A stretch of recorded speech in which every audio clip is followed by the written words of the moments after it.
अजित पवारांच्या राष्ट्रवादीचे तब्बल 22 आमदार शरद पवारांना भेटून गेल्याची माहिती मिळते।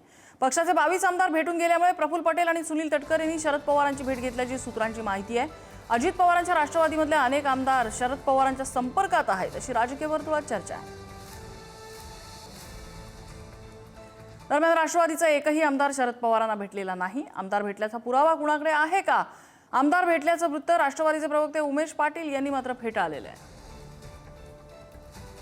कुणीही आमदार एकही आमदार पवार साहेबांना भेटलेला नाही। फक्त प्रदेशाध्यक्ष सुनील तटकरे साहेब पूर्वनियोजित 20 दिवस अगोदर मागितलेल्या वेळेप्रमाणे त्यांना वेळ मिळाल्यानंतर साहेबांच्या तब्येतीची चौकशी करण्याच्या करता विचारपूस करण्याच्या करता भेटले। आणि असं असताना सातत्यानं या पद्धतीच्या बातम्या ज्या आहेत सूत्रांचा हवाला देऊन त्या ठिकाणी सांगितल्या जातात। 2 दिवसाला 4 दिवसाला काहीतरी बातमी पेरणं आणि त्याच्यातून आपल्या चॅनल्सच्या माध्यमातून एक प्रकारे चर्चा सातत्यानं ती घडत राहणं हे काही त्या ठिकाणी योग्य नाही असं आम्हाला वाटतं।